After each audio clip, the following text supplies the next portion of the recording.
ഇവിടെ ഹൈന്ദവ സഹോദരങ്ങളും ഇസ്ലാം സഹോദരങ്ങളും ക്രൈസ്തവ സഹോദരങ്ങളും ഇന്ത്യക്കാരെല്ലാവരും വൈദേശികാധിപത്യത്തിനെതിരിൽ സമരം ചെയ്യുമ്പോൾ നിങ്ങളുടെ ആചാര്യന്മാർ ഇവിടെയായിരുന്നു. നിങ്ങൾ ഏറ്റവും അധികം ഭയക്കുന്നത് ആ ചരിത്രത്തെയാണ്. നിങ്ങൾ എവിടെയായിരുന്നു? നിങ്ങൾ ബ്രിട്ടീഷുകാരന് പാദസേവ ചെയ്യുകയായിരുന്നില്ലേ? ഈ രാജ്യത്തിന്റെ മോചനത്തിന് വേണ്ടി നടന്ന സമരത്തിൽ ഒരു കാരമുള്ളെങ്കിലും കാലിൽ തറച്ച ഒരു പാരമ്പര്യം നിങ്ങൾക്ക് അവകാശപ്പെടാനുണ്ടോ? നിങ്ങൾ അതിന് മറുപടി പറഞ്ഞിട്ട് വേണം. ഒരു കാരമുള്ള കാലിൽ തറച്ച നിങ്ങൾക്ക് ഓർമ്മയില്ലേ? ഏകദേശം 1 വർഷം മുമ്പ് ഡൽഹി നിയമസഭയുടെ അകത്ത് ടിപ്പു സുൽത്താന്റെ ചിത്രം പ്രദർശിപ്പിക്കുവാൻ ഡൽഹിയുടെ മുഖ്യമന്ത്രി അരവിന്ദ് കെജ്രിവാൾ തയ്യാറായി. ആകെ പ്രശ്നമായി. BJP-ക്കാർ പ്രശ്നവുമായി വന്നു. ടിപ്പുവിന്റെ ചിത്രമോ? ടിപ്പു എന്ന് കേൾക്കുമ്പോൾ ഒരു ഹാലിളക്കമാ. ആരാ ടിപ്പു സുൽത്താൻ? ഇന്ത്യ കണ്ട ഏറ്റവും പ്രഗത്ഭനായ, നീതിമാനായ, ജനോപകാരപ്രദമായ പദ്ധതികൾ നടപ്പിലാക്കിയ ഭരണാധികാരിയാണ്. ലാൻഡ് സർവേ ആദ്യമായി നടപ്പിലാക്കിയ ടിപ്പു സുൽത്താനാണ്. കേരളത്തിൽ നമുക്കറിയാം, EMS-ന്റെ മന്ത്രിസഭ വന്നപ്പോ KR ഗൗരിയമ്മ റവന്യൂ മന്ത്രിയായിരുന്നപ്പോ ഭൂപരിഷ്കരണം നടപ്പിലാക്കി. അതിന് നൂറ്റാണ്ടുകൾക്ക് മുമ്പ് ടിപ്പു സുൽത്താൻ ഭൂമി അളന്ന് തിട്ടപ്പെടുത്തി കൃഷിഭൂമി കർഷകൻ എന്ന് പറഞ്ഞു. ജന്മി കുടിയാൻ വ്യവസ്ഥകൾ റദ്ദു ചെയ്തു. കീഴാള മേലാള സമ്പ്രദായം അവസാനിപ്പിച്ചില്ലേ? ചരിത്രമാണ്. പ്രിയപ്പെട്ടവരെ, അദ്ദേഹം കേരളത്തിലേക്ക് കടന്നു വരുമ്പോ പാവപ്പെട്ട കറുത്ത വർഗക്കാരായ സ്ത്രീകൾ മാറുമറയ്ക്കാതെ പോകുന്നത് കണ്ടു. അദ്ദേഹം ചോദിച്ചു, എന്താ ഇത്? അവർ കീഴാള വർഗത്തിൽപ്പെട്ടവരാണ്, അവർക്ക് മാറുമറയ്ക്കാനുള്ള സ്വാതന്ത്ര്യമില്ല. അവിടെ നിന്നുകൊണ്ട് ഉത്തരവിട്ടു, മറക്കപ്പെടാത്ത മാറുകൾ അരിഞ്ഞു വീഴ്ത്തും. കീഴാള സമൂഹത്തിന്റെ ചാരിത്ര്യവും സ്വാതന്ത്ര്യവും സംരക്ഷിക്കപ്പെട്ടു. ചേലക്കര എന്ന് പറയുന്ന തൃശ്ശൂരിലെ ഒരു നാമം പോലും അങ്ങനെയല്ലേ ഉണ്ടായത്? ചേലക്കര ഇന്നൊരു നിയമസഭാ മണ്ഡലമാണ് ചേലക്കര എന്ന് പറയുന്നത്. ആ ചേലക്കരയ്ക്ക് നാമകരണം പോലും നൽകപ്പെട്ടത് ആ സംഭവവുമായി ബന്ധപ്പെട്ട. അതാണ് ടിപ്പു സുൽത്താൻ. ധീരനായ പോരാളിയായിരുന്നു. ബ്രിട്ടീഷുകാരനെതിരെ പോരാടി, ജീവിതാവസാനം വരെ പോരാടി. അദ്ദേഹത്തിന് കപ്പം കൊടുത്തുകൊണ്ട് ബ്രിട്ടീഷുകാരന്റെ ഇഷ്ടദാസനായി മരണം വരെ രാജാവായി ജീവിക്കാമായിരുന്നു. ജീവിച്ചില്ല. ശ്രീരംഗപട്ടണം കോട്ടയുടെ അകത്ത് വെച്ച് 1799 മെയ് മാസം 4-ാം തീയതി അദ്ദേഹം രക്തസാക്ഷിത്വം വരിച്ചു. ഉജ്ജ്വലമായ പോരാട്ടം. അവസാനം ടിപ്പു വീണു. ടിപ്പു വീണപ്പോൾ മരിച്ചു എന്നുള്ള ഒരു സംശയത്തോടുകൂടി ബ്രിട്ടീഷുകാരന്റെ അതിയായ ആഗ്രഹം, ബ്രിട്ടീഷ് പട്ടാളത്തിന്റെ അതിയായ ആഗ്രഹം, അദ്ദേഹത്തിന്റെ നെഞ്ചത്തൊന്ന് ചവിട്ടുന്നതിന് വേണ്ടി കാലെടുത്ത് പൊക്കി മരണശയ്യയിൽ കിടന്നുകൊണ്ട് ആ കാല് അരിഞ്ഞു വീഴ്ത്തി. അതാണോ ടിപ്പു സുൽത്താൻ? ധീരനായ ടിപ്പു സുൽത്താൻ. ടിപ്പു രക്തസാക്ഷിത്വം വരിച്ചപ്പോഴാണ് ബ്രിട്ടീഷുകാരൻ പറഞ്ഞത്, ഇനി ഇന്ത്യ നമ്മുടേതായി എന്ന്. ആ സന്ദർഭത്തിലാണ് പറഞ്ഞത്, ഇനി ഇന്ത്യ നമ്മുടേതായി. എന്തുകൊണ്ട് അതുവരെ പറയാൻ സന്നദ്ധനായില്ല? അതാണ് ചരിത്രം. കെജ്രിവാൾ അദ്ദേഹം പറഞ്ഞു, ആ ടിപ്പു സുൽത്താന്റെ ചിത്രമാണ് ഞാൻ ഇവിടെ വെക്കുന്നത്. നിങ്ങൾക്ക് എതിർപ്പുണ്ടോ? ഉണ്ടെങ്കിൽ ഞാനൊരു ചോദ്യം ചോദിക്കുകയാണ്.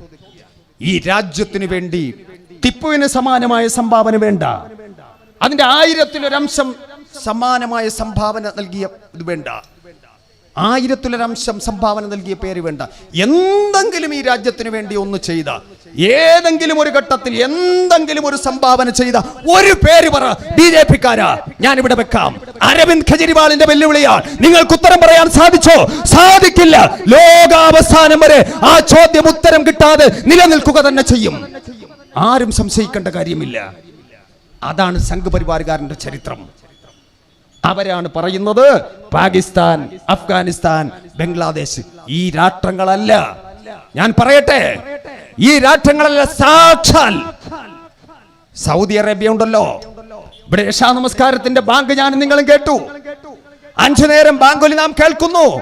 വിശ്വാസികൾ നിർബന്ധമായും 5 നേരം സുട്ടാവിന് വണങ്ങുന്നു, ആരാധനയർപ്പിക്കുന്നു. അവരുടെ നെഞ്ചു തിരിച്ചു വെക്കുന്നത് വിശുദ്ധ കഅബാലയത്തിലേക്കാണ്. ആ കഅബാലയം സ്ഥിതി ചെയ്യുന്നത്, പരിശുദ്ധമായ കഅബാലയം സ്ഥിതി ചെയ്യുന്നത് സൗദി അറേബ്യയിലാണ്. വിശ്വപ്രവാചകൻ മുഹമ്മദ് മുസ്തഫ സല്ലല്ലാഹു അലൈഹി വസല്ലം ജന്മം കൊണ്ടതും വഫാത്തായതും സൗദി അറേബ്യയിലാണ്. ആ സൗദി അറേബ്യ എന്ന് കേട്ടാലും നമ്മുടെ മാതൃരാജ്യവുമായി നാം അതിനെ തുലനം ചെയ്യില്ല. അതാണ് ചരിത്രം. നിങ്ങൾക്ക് ഓർമ്മയുണ്ടോ ചരിത്രം? 1921 ആഗസ്റ്റ് മാസത്തിൽ ഇത്തിരി പോന്ന ഒരു മനുഷ്യൻ, വാരിയം കുന്നത്ത് കുഞ്ഞഹമ്മദ് ഹാജി എന്ന് പറയുന്ന മനുഷ്യൻ, ഏറനാട് വള്ളുവനാട് താലൂക്കുകൾക്ക് സ്വാതന്ത്ര്യം പ്രഖ്യാപിച്ചു. സ്വന്തമായി പാസ്പോർട്ട് വ്യവസ്ഥകളും നികുതി വ്യവസ്ഥകളും ഏർപ്പെടുത്തി. ബ്രിട്ടീഷുകാരന്റെ സിംഹാസനം വിറകൊണ്ടു. ഇത്തിരി പോന്ന ഒരു മനുഷ്യൻ സൂര്യൻ അസ്തമിക്കാത്ത ബ്രിട്ടീഷ് സാമ്രാജ്യത്തെ വെല്ലുവിളിക്കുകയോ? അവരെന്തു ചെയ്തു? അന്നത്തെ DSP ആയിരുന്ന ഹിച്ച്കോക്ക് ഇൻസ്പെക്ടർ രാമനാഥ് അയ്യർ വശം ഒരു കത്ത് കൊടുത്തയച്ചു. എന്താണ് ആ കത്തിലെ വാചകമെന്നറിയുമോ? അത് പറയാനാണ് ഞാനിത് സൂചിപ്പിച്ചത്. അദ്ദേഹം പറഞ്ഞു, താങ്കളുടെ ഈ നടപടികളൊക്കെ അങ്ങ് അവസാനിപ്പിച്ചാൽ മാപ്പ് നൽകാമെന്ന് മാത്രമല്ല, മാപ്പ് നൽകി മക്കയിലേക്ക് അയക്കാം. അതിനുമപ്പുറം ഒരു ഓഫർ ഉണ്ടോ? മക്കയിലേക്ക് അയക്കാം. അന്ന് വാര്യംകുന്നൻ പറഞ്ഞൊരു മറുപടിയുണ്ട്, അത് ഓർമ്മിപ്പിക്കാനാണ് ഞാൻ പറഞ്ഞത്.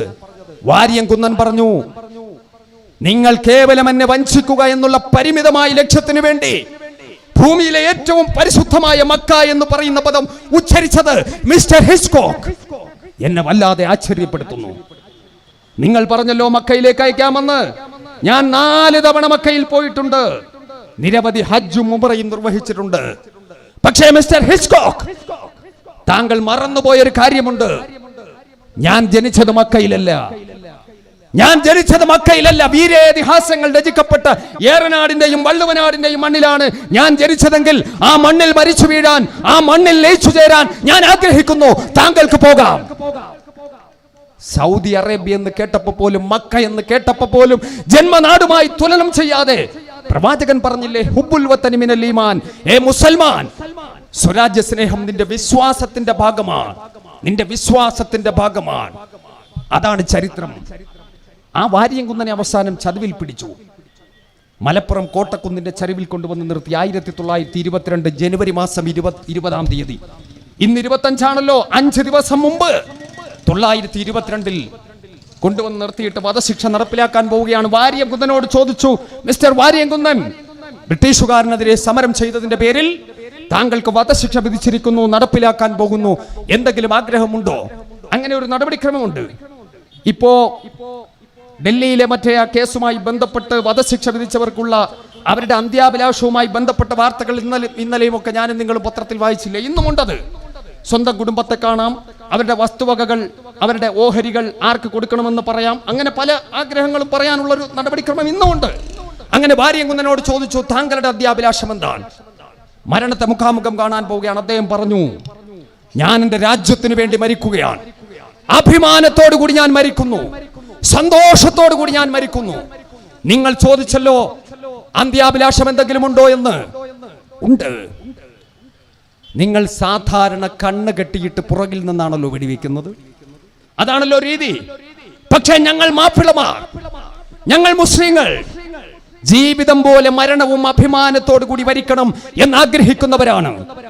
അതുകൊണ്ട് തന്നെ നിങ്ങൾ കണ്ണ് കെട്ടാതെ മുന്നിൽ വന്നു നിന്നുകൊണ്ട് വെടിവെക്കാൻ ബ്രിട്ടീഷുകാരാ നിനക്ക് സാധിക്കുമോ? സാധിക്കുമെങ്കിൽ അതാണ് എന്റെ അന്ത്യാഭിലാഷം. ബ്രിട്ടീഷുകാരന്റെ പട്ടാളം വിറയ്ക്കുന്ന കൈകളോടുകൂടിയാണ് കാഞ്ചി വലിച്ചത്. വാര്യംകുന്നൻ ഇത്തിരി പോകുന്ന ഒരു മനുഷ്യൻ നെഞ്ചു നിവർത്തി പിടിച്ചുകൊണ്ട് ഉയർന്ന ശിരസ്സുമായി, ഇടറാത്ത കണ്ഠവുമായി, പതറാത്ത പാദങ്ങളുമായി ലാ ഇലാഹ ഇല്ലല്ലാഹ് എന്ന് വിളിച്ചുകൊണ്ട്, ജയ് ഹിന്ദ് എന്ന് വിളിച്ചുകൊണ്ട് മലപ്പുറം കോട്ടക്കുന്നിന്റെ ചരിവിൽ ബ്രിട്ടീഷുകാരന്റെ തോക്കിൽ നിന്നും വന്ന വെടിയുണ്ടയെ തന്റെ ഇടനെഞ്ചു കൊടുത്ത് സ്വീകരിക്കുകയായിരുന്നു, രക്തസാക്ഷിത്വം വരയ്ക്കുകയായിരുന്നു. RSSകാരാ, BJPക്കാരാ, സാക്ഷാൽ അമിത്ഷായോട് ഞാൻ ചോദിക്കട്ടെ, നിങ്ങൾക്ക് സമാനമായി എന്ത് സൂചിപ്പിക്കാനുണ്ട്? എന്ത് സൂചിപ്പിക്കാനുണ്ട്? പാവപ്പെട്ട മനുഷ്യൻ അർത്ഥനഗ്നനായ ഫക്കീറിനെ പോലെ ഒരു മുണ്ടും ഒരു മേൽമുണ്ടും ധരിച്ചുകൊണ്ട് കന്യാകുമാരി മുതൽ കാശ്മീർ വരെ സഞ്ചരിച്ചു. ഗ്രാമാന്തരങ്ങളിലൂടെ ഇന്ത്യയുടെ മനസ്സ് കുടികൊള്ളുന്നത് ഗ്രാമങ്ങളിലാണെന്ന് പറഞ്ഞുകൊണ്ട് ഹിന്ദു സഹോദരങ്ങളെ, മുസ്ലിങ്ങളെ, ക്രൈസ്തവരെ എല്ലാവരെയും കോർത്തിണക്കിക്കൊണ്ട് സ്വാതന്ത്ര്യ സമര പോരാട്ടത്തിന് നേതൃത്വം നൽകി മഹാത്മജി. ആ മഹാത്മജി നിങ്ങൾക്കറിയുമോ, സ്വാതന്ത്ര്യം കിട്ടിയപ്പോ ആഘോഷത്തിൽ പങ്കാളിയാകാനില്ലായിരുന്നു. ആ സന്ദർഭത്തിൽ വിഭജനവുമായി ബന്ധപ്പെട്ട് കൽക്കട്ടയിലെ നവഖാലിയിൽ വർഗീയ കലാപം കൊടുമ്പിരി കൊണ്ടു. കൊലക്കത്തിയുമായി, ബോംബുകളുമായി നരാധമന്മാർ അഴിഞ്ഞാടുകയായിരുന്നു. ആ മനുഷ്യൻ അവിടേക്ക് ഓടിയെത്തി, ആഘോഷങ്ങളിൽ പങ്കാളിയാകാതെ. എന്നിട്ട് എല്ലും തോലുമായ മനുഷ്യൻ ഗർജിക്കുകയായിരുന്നു, instead of killing my Muslim brothers you shoot me. എന്റെ മുസ്ലിം സഹോദരങ്ങളെ കൊല്ലുന്നതിന് പകരം എന്റെ വിരിമാറിലേക്ക് വെടിയുണ്ട പായിക്കൂ. അതാണ് ഗാന്ധിജി. ആ ഗാന്ധിജിയുടെ അനുയായികളാണ് ഇന്ത്യയിലെ ഹൈന്ദവ സഹോദരങ്ങൾ. നാം മനസ്സിലാക്കണം, ആ ഗാന്ധിജിയുടെ അനുയായികളാണ്. ഹൈന്ദവ സഹോദരങ്ങളെ സംബന്ധിച്ചിടത്തോളം അവരുടെ പൈതൃകം ഉജ്ജ്വലമാണ്. അവരുടെ പൈതൃകം ഉജ്ജ്വലമാണ്. ക്രൗഞ്ച മിഥുനങ്ങളിൽ ഒന്നിനെ വേട്ടയാടിയ കാട്ടാളനോട് മാനുഷാദ അരുത് കാട്ടാള എന്ന് പാടിയ വാൽമീകി മഹർഷിയുടെ അനുയായികളാണ്. എന്റെയും നിങ്ങളുടെയും ചങ്കിന്റെ ചങ്കായ നമ്മുടെ കുടുംബത്തിൽ നമ്മുടെ ഉമ്മക്ക് പിറന്നില്ലെങ്കിലും നമ്മുടെ അമ്മക്ക് പിറന്ന നമ്മുടെ സഹോദരങ്ങൾ, ഹൈന്ദവ സഹോദരങ്ങൾ, നാം മറന്നുകൂടാ. നിങ്ങൾക്കറിയില്ലേ സ്വാമി വിവേകാനന്ദനെ? കേവലം 33 വയസ്സുള്ള ചെറുപ്പക്കാരൻ, സൗന്ദര്യത്തിന്റെ പ്രതിരൂപം. 1893 ചിക്കാഗോയിൽ നടന്ന സർവമത സമ്മേളനം. ലോകരാഷ്ട്രങ്ങളിൽ നിന്ന് വിവിധ മതങ്ങളെ പ്രതിനിധീകരിച്ചുകൊണ്ട് പലരും വന്നു, പലരും പ്രസംഗിച്ചു. അവസാനം പ്രസംഗത്തിനായി ക്ഷണിക്കപ്പെട്ടത് സ്വാമിജിയായിരുന്നു. അദ്ദേഹം തന്റെ പ്രസംഗത്തിന്റെ തുടക്കത്തിൽ പറഞ്ഞതും ഒടുക്കത്തിൽ പറഞ്ഞതും ചരിത്രത്തിന്റെ ഭാഗമാണ്. അദ്ദേഹം പറഞ്ഞു, സഹോദരി സഹോദരന്മാരെ, ഞാൻ വരുന്നത് ഇന്ത്യ എന്ന് പറയുന്ന നാട്ടിൽ നിന്നാണ്. വിവിധ മതങ്ങളെ സ്വീകരിച്ച നാട്, വിവിധ മതങ്ങൾക്ക് ജന്മം നൽകിയ നാട്, വിവിധ ദർശനങ്ങൾക്ക് മടിത്തൊട്ടിലൊരുക്കിയ നാട്. ആ നാട്ടിൽ നിന്ന് വരുന്ന ഞാൻ മതങ്ങളെ പറ്റിയോ മതത്തിന്റെ അധ്യാപനങ്ങളെ പറ്റിയോ പറയുന്നില്ല.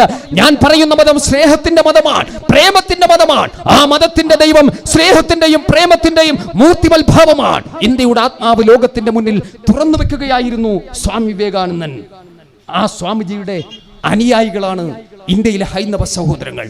പ്രിയമുള്ളവരെ, ആ ഗാന്ധിജിയെ പോലും നിങ്ങൾ ചിന്തിച്ചു നോക്കാൻ. സ്വാതന്ത്ര്യം കിട്ടി 1 വർഷം ജീവിക്കാൻ അനുവദിച്ചോ? 1948 ജനുവരി മാസം 30 ആ മഹാത്മാവിന്റെ വിരിമാറിലേക്ക് വെടിയുണ്ട പായിച്ചു. ആരാ? ഇവരല്ലേ?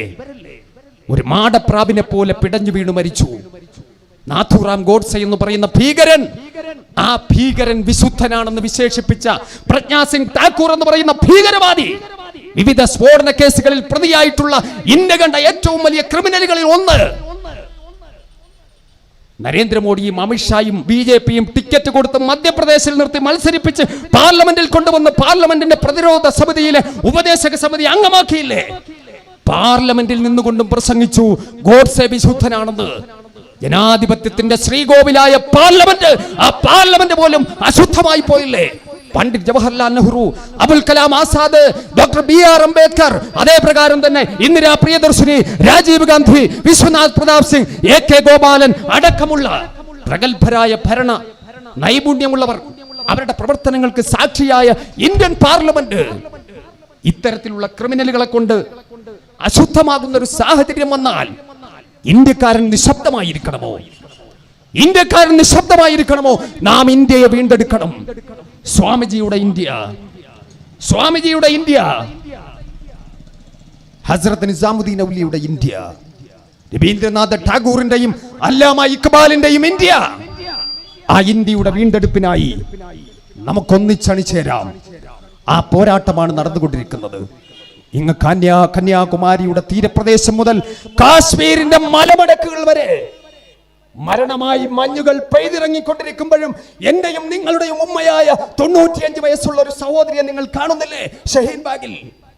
പ്രിയമുള്ളവരെ, എന്റെയും നിങ്ങളുടെയും മക്കൾ AC റൂമുകളിൽ സുഖമായി ഉറങ്ങുമ്പോ പാവപ്പെട്ട മനുഷ്യർ അമ്മിഞ്ഞ പാലിന്റെ ഗന്ധം വിട്ടുമാറിയിട്ടില്ലാത്ത മുല്ലപ്പൂ പോലെ സുഗന്ധമായ കൊച്ചുമക്കൾ മരിക്കുന്നെങ്കിൽ മരിക്കട്ടെ, അഭിമാനത്തോടെ മരിക്കാം എന്ന് പറഞ്ഞുകൊണ്ട് പോരാട്ടത്തിന്റെ ഭൂമിയിൽ മഞ്ഞും ചൂടും സഹിച്ചുകൊണ്ട് കഴിയുന്നു. ഇന്ത്യയുടെ തെരുവോരങ്ങളിൽ എത്ര സഹോദരങ്ങൾക്കാണ് ജീവൻ നഷ്ടപ്പെട്ടത്? പാവപ്പെട്ട ചന്ദ്രശേഖർ ആസാദ് എന്ന് പറയുന്ന ധീരനായ ദേശാഭിമാനിയെ നിങ്ങൾ കാണുന്നില്ലേ? പല മിർജാഫർമാരും സമുദായത്തിൽ പ്രത്യക്ഷപ്പെട്ടിട്ടുണ്ട്. ഡൽഹി ഇമാം അടക്കം.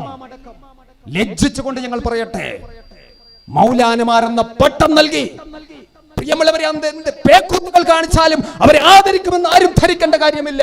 ഡൽഹി ഇമാം ഭരണത്തിന് പാദസേവ ചെയ്തുകൊണ്ട് പലതും നേടിയെടുക്കാമെന്ന് പറഞ്ഞുകൊണ്ട് സമരത്തെ തള്ളിപ്പറഞ്ഞുകൊണ്ട് ഭരണകൂടത്തിന് പാദസേവ ചെയ്യാൻ തയ്യാറായപ്പോ ചന്ദ്രശേഖർ ആസാദ് എന്ന് പറയുന്ന മനുഷ്യനെ തങ്ങളുടെ ഇമാമായി അംഗീകരിച്ചുകൊണ്ട് ഡൽഹി ജുമാ മസ്ജിദിൽ 10,000-ങ്ങളല്ല ലക്ഷങ്ങൾ രംഗത്ത് വന്നില്ലേ? അതാണ് പ്രശ്നം. അവിടെ വിശ്വാസവും കർമ്മവുമാണ് സംഗതി, ജനനമല്ല. കേരളത്തിൽ ഒരു ഗവർണർ പ്രത്യക്ഷപ്പെട്ടിരിക്കുന്നു, ആരിഫ് ഖാൻ, രാഷ്ട്രീയ ഭിക്ഷാന്തേഹി. എത്ര രാഷ്ട്രീയ പ്രസ്ഥാനത്തിൽ അദ്ദേഹം പോയത്? ഇനി ഏതെങ്കിലും രാഷ്ട്രീയ പാർട്ടി ഉണ്ടോ അദ്ദേഹത്തിന് പോകാൻ? ഇന്നും അദ്ദേഹത്തിന് സുഖത്തോടുള്ള ആ ഒരു താല്പര്യം അവസാനിച്ചിട്ടില്ല. കേരളത്തിൽ വന്നിട്ട് ഇവിടുത്തെ UDF-കാരെയും ഇവിടുത്തെ LDF-കാരെയും അദ്ദേഹം ഭരണഘടന പഠിപ്പിക്കാൻ പോവുകയാണ്. ഒരു കാര്യം പറയട്ടെ ആരിഫ് ഖാനോട്, താങ്കൾ ഗുജറാത്തിന്റെ ഗവർണർ അല്ല, കേരളം ഇത്തിരി പോകുന്ന ഒരു സ്റ്റേറ്റ് ആണ്. പക്ഷേ അഭിമാനത്തോടെ ഞങ്ങൾ പറയട്ടെ, കേരളത്തിലെ ജനങ്ങൾ അഭിമാനബോധമുള്ളവരാണ്, സാക്ഷരതയുള്ളവരാണ്, ആണത്തമുള്ളവരാണ്. അത് നിങ്ങൾ പഠിക്കണം. കേരളത്തെ പറ്റി നിങ്ങൾ മനസ്സിലാക്കണം. എന്താ കേരളത്തിന്റെ പൈതൃകം? എന്താ കേരളത്തിന്റെ പൈതൃകം? ചുരുങ്ങിയ പക്ഷം ആ തിരുവനന്തപുരം ജില്ലയുടെ ചരിത്രമെങ്കിലും പഠിച്ചതിന് ശേഷമാണ് ആ രാജ്ഭവനിൽ കടന്ന് ശീതീകരിച്ച മുറിയിൽ ഉറങ്ങാനെന്ന് ആരിഫ് ഖാനെ ഓർമ്മപ്പെടുത്താൻ ഞാൻ ഈ അവസരം വിനിയോഗിക്കുകയാണ്. നിങ്ങൾക്കറിയില്ലേ, നാരായണ ഗുരു മനുഷ്യത്വമാണ് എന്റെ ജാതി എന്ന് പ്രഖ്യാപിച്ചുകൊണ്ട് അന്ധവിശ്വാസങ്ങൾക്കും അനാചാരങ്ങൾക്കുമെതിരിൽ പരിവർത്തനത്തിന്റെ പടപ്പാട്ട് പാടി കടന്നുപോയ നാരായണ ഗുരുവിന്റെ ജന്മം തിരുവനന്തപുരം ജില്ലയിലെ ചെമ്പഴുതിയാണ്. ആ നാരായണ ഗുരുവിന്റെ സമാധി തിരുവനന്തപുരം ജില്ലയിലെ വർക്കലയിലെ ശിവഗിരി കുന്നിലാണ്. തിരുവനന്തപുരത്തിന്റെ ചരിത്രമാണത്. മേലാളന്മാർ തൊലി കറുത്തുപോയൊരു സമൂഹത്തിന് പൊതുനിരത്തിലൂടെ നടക്കാനുള്ള സ്വാതന്ത്ര്യം നിഷേധിച്ചിരുന്നു. അക്ഷരം പഠിക്കാനുള്ള അവസരം നൽകിയിരുന്നില്ല. തങ്ങളുടെ ആരാധനാമൂർത്തിയെ ഒന്ന് വണങ്ങുവാനുള്ള അവകാശവും താല്പര്യവും സ്വാതന്ത്ര്യവും നിഷേധിച്ചിരുന്ന ഒരു കാലഘട്ടത്തിൽ ആഠ്യത്വത്തിന്റെ പ്രതീകമായ തലപ്പാവ് ധരിച്ചുകൊണ്ട് മേലാളത്വത്തിന്റെ പ്രതീകമായ വില്ലുവണ്ടിയിലൂടെ തിരുവനന്തപുരത്തിന്റെ രാജവീഥിയിലൂടെ യാത്ര ചെയ്ത ശ്രീമാൻ അയ്യങ്കാളി, ആ അയ്യങ്കാളിയുടെ ചരിത്രം അറിയുമോ? ആരിഫ് ഖാന് പഠിക്കണം. തിരുവനന്തപുരം ജില്ലയിലാണ് വക്കം എന്ന് പറയുന്ന പ്രദേശം. 2 ധീര ദേശാഭിമാനികളുണ്ട്. ഒന്ന് വക്കം അബ്ദുൽ ഖാദർ മൗലവി, സാമൂഹ്യ പരിഷ്കരണത്തിന്റെ ഉജ്ജ്വലമായൊരു അധ്യായമാണ്. മറ്റൊന്ന് സ്വാതന്ത്ര്യ സമരവുമായി ബന്ധപ്പെട്ടാണ്. 27 വയസ്സുള്ളപ്പോൾ തൂക്കിലേറ്റപ്പെട്ട ചെറുപ്പക്കാരനാണ് അബ്ദുൽ ഖാദർ. സുഭാഷ് ചന്ദ്രബോസിന്റെ INA അംഗമായതിന്റെ പേരിൽ തൂക്കിലേറ്റി 1943 സെപ്റ്റംബർ മാസം 10-ാം തീയതി ആത്മഹത്യാ സ്ക്വാഡിൽ അംഗമായതിനു വേണ്ടി അദ്ദേഹം മരിക്കുന്നതിന്റെ തലേ ദിവസം എഴുതിയ കത്തുണ്ട്. ചരിത്രത്തിന്റെ തങ്കത്താളുകളിൽ രേഖപ്പെടുത്തപ്പെട്ട വാചകങ്ങളാണ്. സമയം ചുരുക്കമായതുകൊണ്ട് ഞാനത് പറയുന്നില്ല. അദ്ദേഹത്തെ തൂക്കിലേറ്റുന്നതിന്റെ ദിവസം 1943 സെപ്റ്റംബർ മാസം 10 റമദാൻ മാസം 7-ാം ദിവസം വെള്ളിയാഴ്ച രാവിലെയാണ് തൂക്കിലേറ്റുന്നത്. തൂക്കിലേറ്റാൻ കൊണ്ടുവന്ന തൂക്കുമരത്തിന്റെ അടുത്ത് നിർത്തി അബ്ദുൽ ഖാദറിനോടും ചോദിച്ചു, അബ്ദുൽ ഖാദർ, ബ്രിട്ടീഷ് രാജിനെതിരെ സമരം ചെയ്തതിന്റെ പേരിൽ താങ്കൾക്ക് വധശിക്ഷ വിധിച്ചിരിക്കുന്നത് നടപ്പിലാക്കാൻ പോകുന്നു, എന്തെങ്കിലും ആഗ്രഹമുണ്ടോ? അദ്ദേഹം പറഞ്ഞു, എന്റെ ഉമ്മ, എന്റെ പാപ്പ, എന്റെ സഹോദരങ്ങൾ അവരങ്ങ് കേരളത്തിലാണുള്ളത്. തമിഴ്നാട്ടിൽ വെച്ചാണ് തൂക്കിക്കൊല്ലുന്നത്. അവരെ കാണണം എന്നതല്ല എന്റെ അന്ത്യാഭിലാഷം. എനിക്ക് അവസരമുണ്ടെങ്കിൽ ഞാൻ മഹ്ശറയിൽ വെച്ച് കണ്ടുകൊള്ളാം.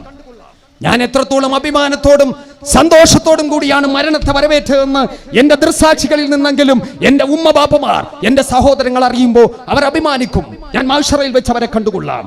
എന്റെ ആഗ്രഹം എന്തെന്ന് നിങ്ങൾക്കറിയുമോ? അത് നടപ്പിലാക്കാൻ നിങ്ങൾക്ക് പറ്റുമോ? ഞാനടക്കം 5 പേർക്ക് വധശിക്ഷ വിധിച്ചിട്ടുണ്ട്. അതിൽ അനന്തൻ നായർ എന്ന് പറയുന്ന 22 ഹൈന്ദവനായ ഒരു സഹോദരനുണ്ട്. ഞാൻ മുസൽമാനായ 22 മുസൽമാനായ അബ്ദുൽ ഖാദർ, 22 മുസൽമാനായ ഈ അബ്ദുൽ ഖാദറിനെയും 22 ഹൈന്ദവനായ അനന്തൻ നായരെയും ഒന്നിച്ചു തൂക്കിലേറ്റാൻ ബ്രിട്ടീഷുകാരാ നിനക്ക് സാധിക്കുമോ? സാധിക്കുമെങ്കിൽ അതാണ് എന്റെ അന്ത്യാഭിലാഷം എന്ന് പറഞ്ഞ വക്കം അബ്ദുൽ ഖാദറിന്റെ ഓർമ്മകൾ ആരിഫ് ഖാൻ താങ്കളെ വേട്ടയാടുക തന്നെ ചെയ്യും. സംശയിക്കേണ്ട കാര്യമില്ല. താങ്കൾ ആ തിരുവനന്തപുരം ജില്ലയുടെ ചരിത്രമെങ്കിലും ഒന്ന് പഠിച്ചതിന് ശേഷമായിരിക്കണം കേരള ജനതയോട് സംസാരിക്കാൻ എന്ന് സാന്ദർഭികമായി ഓർമ്മപ്പെടുത്താൻ കൂടി ഞാൻ ഈ അവസരം വിനിയോഗിക്കുകയാണ്. ഇവിടെ അബ്ദുള്ള കുട്ടിയുടെ കാര്യം പറഞ്ഞു. ആ പേര് പറഞ്ഞ് ഞാൻ ഈ വേദിയെ മലീമസമാക്കുന്നില്ല. പ്രിയമുള്ളവരെ, ആ വിഷയം ഞാൻ തൊടുന്നില്ല. ഞാൻ അവസാനിപ്പിക്കുകയാണ്. ഇന്ത്യക്ക് വേണ്ടി ഇന്ത്യയുടെ വേദഗ്രന്ഥമായ ഭരണഘടനയ്ക്ക് വേണ്ടി, ആ ഭരണഘടന ഉയർത്തിപ്പിടിക്കുന്ന ജനാധിപത്യത്തിന് വേണ്ടി, മതേതരത്വത്തിന് വേണ്ടി പോരാട്ടത്തിന്റെ പാതയിൽ ദേശീയ പതാക ഉയർത്തിപ്പിടിച്ചുകൊണ്ട് മഹാത്മജിയുടെയും മൗല അലി സഹോദരന്മാരുടെയും BR അംബേദ്കറുടേതും അടക്കമുള്ള ചിത്രങ്ങൾ ഉയർത്തിപ്പിടിച്ചുകൊണ്ട്, ദേശീയ ഗാനം ഉരുവിട്ടുകൊണ്ട്, ആസാദി മുദ്രാവാക്യങ്ങൾ ഉയർത്തിപ്പിടിച്ചുകൊണ്ട് ഞാൻ പറയട്ടെ, നിങ്ങൾ തോക്കുകൊണ്ട് സംസാരിച്ചാലും ശരി, ലാത്തി കൊണ്ട് അടിച്ചമർത്താൻ ശ്രമിച്ചാലും ശരി, സാധ്യമല്ല. ഈ സമരം വിജയം കാണുക തന്നെ ചെയ്യും. അല്ലെങ്കിൽ ആ സമരത്തിലേക്കുള്ള പ്രയാണത്തിൽ രക്തസാക്ഷിത്വം വരിക്കും. രണ്ടാലൊരു മാർഗമല്ലാതെ മൂന്നാമതൊരു മാർഗം ഇന്ത്യയിലെ ജനങ്ങൾക്ക് സ്വീകാര്യമല്ലെന്ന് പ്രഖ്യാപിച്ചുകൊണ്ട് രാജ്യത്തെമ്പാടും നടക്കുന്ന പ്രതിഷേധ സമരങ്ങളോട് ഐക്യദാർഢ്യം പ്രകടിപ്പിച്ചുകൊണ്ട് ചരിത്രമുറങ്ങുന്ന കരുനാഗപ്പള്ളിയുടെ മണ്ണിൽ അണിചേർന്ന മുഴുവൻ മനുഷ്യ സ്നേഹികളെയും അഭിവാദ്യം ചെയ്തുകൊണ്ട് ഞാൻ അവസാനിപ്പിക്കുന്നു. നന്ദി, നമസ്കാരം, ജയ് ഹിന്ദ്.